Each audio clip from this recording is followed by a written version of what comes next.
नमस्कार, मैं शारदा पांडे आसान ज़िंदगी किसी एपिसोड में आपका स्वागत करती हूँ।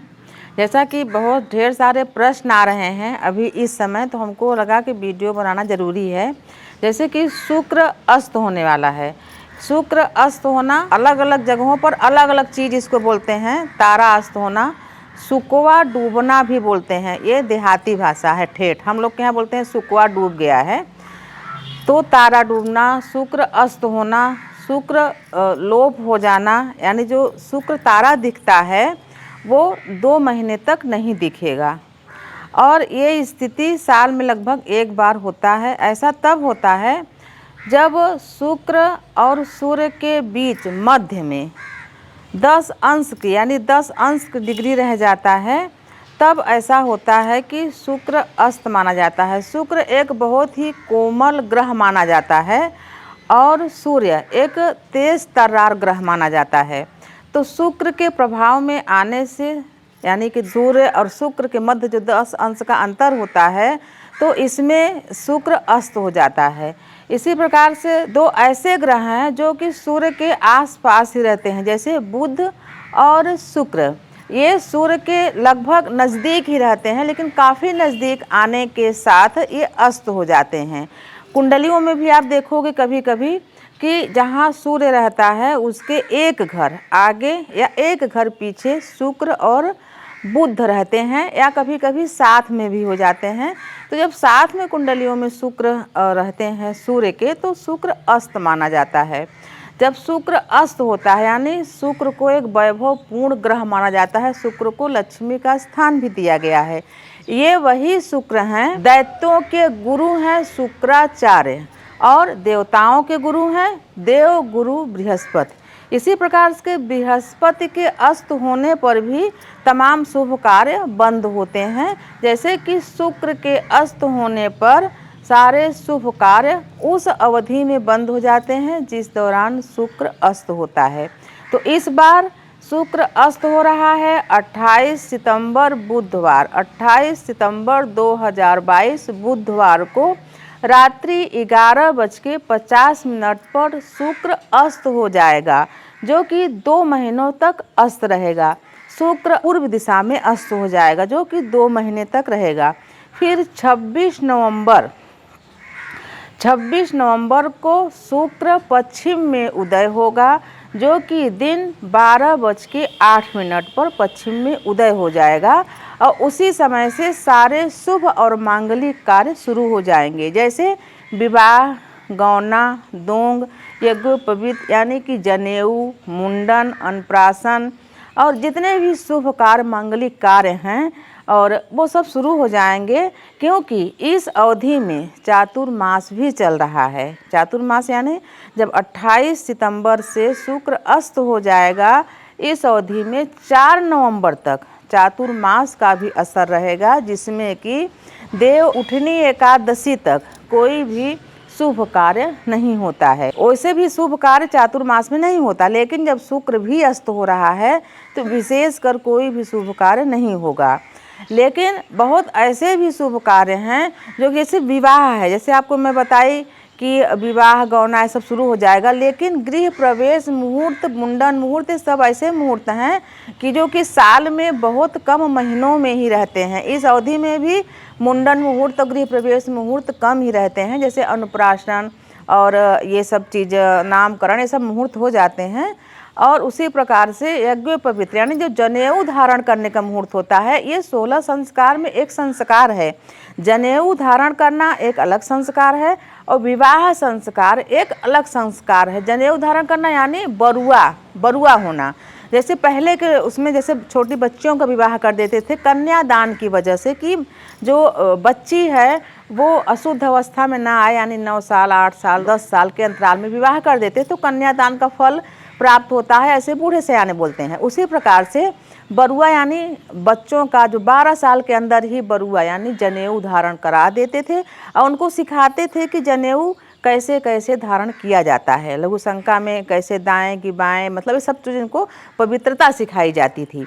लेकिन आज ये सब संस्कार नाम मात्र के रह गए हैं। तो आपको मैं बता रही हूँ कि 28 सितंबर 2022 दिन बुधवार को रात्रि 11:50 से शुक्र पूर्व में अस्त हो जाएगा, जो 2 महीनों तक अस्त रहेगा।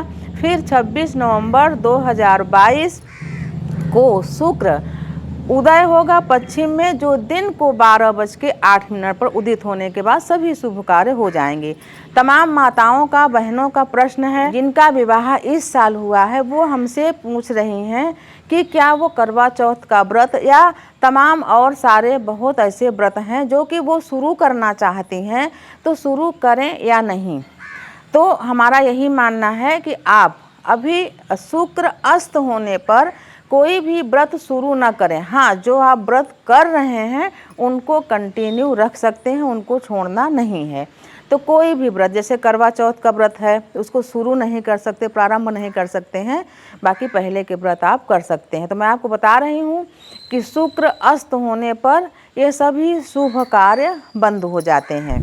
तो शुक्र जो तारा होता है, जैसे कि ध्रुव तारा, शुक्र तारा, इन सब को ग्रहों में यानी कि इनको स्थान दिया गया है, तो ये आसमान में दिखते हैं। जब ये शुक्र डूब जाएगा तो नहीं दिखेगा। इनके तारों में विशेष इनकी चमक होती है। सप्तऋषि के जो सप्तऋषि हैं वो तारों का उनको लोक मिला है। तो ये सब बातें पुराणों की हैं।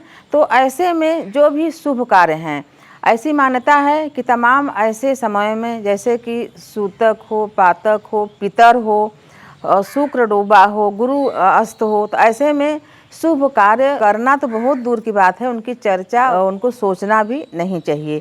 जैसे कि जो भी है, और तमाम लोग इसको, इस चीज़ों को नहीं मानते। कहीं भी धर्म स्थान में गए, कहीं भी गए हैं, कभी भी मुंडन करा लिए, कभी भी नाक छेदन करवा लिए, कभी भी कुछ करा लिए, फिर आगे के समय में जब उसका दुष्प्रभाव, दुष्परिणाम उनको झेलना पड़ता है, तो सोचते हैं कि हमने ऐसा क्या किया, ऐसा कब क्या कर दिया।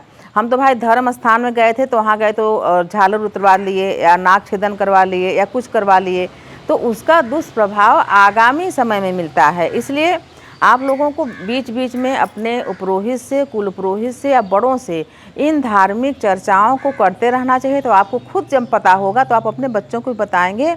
और एक धार्मिक मान्यताएं सभी सही हैं। जैसे ग्रंथों पुराणों में कितने लाखों साल पहले लिखा जा चुका है ग्रहों के रंग रूप के बारे में, कि गुरु पीले कलर के हैं, शनि हल्के नील वर्ण के हैं, सूर्य लाल पीले होते हुए हैं, मंगल लाल हैं, और बुध हरे ग्रह हैं, बृहस्पति पीले हैं। ऐसे मतलब शुक्र हल्का जैसे कि दही का कलर होता है उस प्रकार के शुक्र हैं, सोम एकदम सफ़ेद हैं, चमकीले हैं। तो ये लाखों साल पहले अपने पुराणों में लिख दिया गया है, जो कि आज अनुसंधान करके वैज्ञानिक इसको सच साबित करें कि हाँ ये सच है। जैसे ग्रहण कब लगेगा ये कौन बताया, ये अपने वेदों में, पुराणों में ही लिखा है। तो उसी से हम कैलकुलेट करके आज ये बताते हैं कि हाँ इस समय से इस समय तक ग्रहण लगेगा। और एग्जैक्ट उस समय से उस समय तक ही ग्रहण लगता है। लिखा कौन है? अपने ऋषि मुनि। और आज नहीं, लाखों साल पहले लिखा है। एग्जैक्ट उसी समय ग्रहण लगता है, उसी महीने में, उसी सेकंड में लगना, उसी सेकंड में उदय होना है, जब जब लिखा रहता है। तो ये सारी बातें सच होती हैं। आँख मूंद लेने से सारा संसार अंधेरा नहीं होता, खुद अपने को अंधेरा लगता है। ना मानने से आपको फ़र्क पड़ेगा, लेकिन आपको ऐसा लगता है कि नहीं ये सच नहीं है, तो ऐसा कुछ नहीं, सभी बातें सच हैं। हाँ, थोड़ा बहुत परिवर्तन हो सकता है, लेकिन बाकी सभी बातें सच हैं। तो अभी जो शुक्र अस्त हो रहे हैं, इस दौरान जितने भी बेटियाँ, माताएँ, बहनें या जो भी पुरुष भाई भी तमाम व्रत करते हैं, जैसे एकादशी का व्रत हुआ, प्रदोष का व्रत हुआ, त्रयोदशी का व्रत हुआ, सोमवार का व्रत हुआ, ये सब पुरुष भाई भी करते हैं। तो व्रत का शुरुआत इन दिनों में ना करें। चातुर्मास भी समाप्त हो जाएगा और शुक्र भी पश्चिम में उदित हो जाएंगे। उसके बाद से आप कोई भी व्रत धारण कर सकते हैं संकल्प लेकर। अब एक डायरी बना लें, उसमें लिख लें कि आप कब व्रत शुरू किए। तमाम माताएँ बोलती हैं कि मैं व्रत कब से शुरू करी थी, हमको पता ही नहीं है। तो इस सब की चीज़ों के लिए एक डायरी बना लो कि हम इस महीने में, इस साल में व्रत शुरू किए थे और इतने दिन के बाद हमको उद्यापन कर देना है। जो भी है तो याद रहती हैं चीज़ें। जो भी मनौतियाँ मानो कि हमें मनौती मानने के बाद वो चीज़ आपका पूरा हुआ तो आप भूल गए, तो डायरी में रखा है। डायरी कभी कभी पलट के देखो कि हाँ हाँ वो मनौती माने से उसको करना है, देवी स्थान में कहीं भी जाना है। जैसे कि ये कभी कोई महिला हैं हमारी व्यूवर हैं, तो वो बोली कि उनकी सास ऐसे कुछ मान्यता मानी थी, अब नहीं है वो, और उनको देव स्थान में जाना था, कोई बलि उली का उनका चक्कर था। मैं बोली भाई आपकी सासू माँ मानी थी बलि वगैरह जीव का न दो, और मैं बोली थी कि भाई आप कुछ भी फल का बलि दे दो, जो भी है। कहीं उनको तिरुपति बालाजी में झाड़ू उतरवाना माने थी, तो अब नहीं जा पा रहे हैं तो क्या करें। तो आप अति उत्साहित होके कोई भी ऐसी मनौती न मानो कि जो बाद में पूरा न कर सको। मनौती यानी संकल्प, आप लिए हो संकल्प कि हमको वहाँ जाना है, हाँ ये संकल्प मत लो कि इस समय जाना है। मैं कई बार पहले भी बताई हूँ, जैसे मान लीजिए आप माने हो कि तिरुपति में आपको झालू उतरवाना है, तो आप ये मत मानो कि आपको अगले महीने या अगले साल उतरवाना है। तो हम कभी भी जब भी हमको सरल लगेगा, जब भी शुभ समय आएगा, हम आ जाएंगे। कोई भी चीज़, जैसे मान लो हम अखंड रामायण कराएंगे, तो मान लो कि हम 2 महीने के बाद कराएंगे। 2 महीने भगवान भी परीक्षा लेते हैं, 2 महीने में आप नहीं करा पाए, हाँ अखंड रामायण हम कराएंगे। जब हमारे लिए सुगम और सरल समय आएगा, शुभ समय आएगा, तो हम करा लेंगे। ऐसे भगवान से मानता माननी चाहिए। तो मैं आपको बता रही हूँ शुक्र अस्त के बारे में, जो कि पूरी जानकारी दी हूँ, और आपके कमेंट के जवाब में भी मैं आपको बताऊँगी कि आपको क्या क्या इस शुक्र अस्त के दौरान क्या क्या करना है। अन्नप्राशन या जो भी चीज़ें होती हैं, शुभ कार्य, ये सब नहीं होते हैं। तो इसी तरह के वीडियो आगे भी आपको मैं देती रहूँगी। आप हमारे चैनल को सब्सक्राइब कर लें, हमारे साथ बने रहें, देखते रहें आसान ज़िंदगी। तब तक के लिए नमस्कार।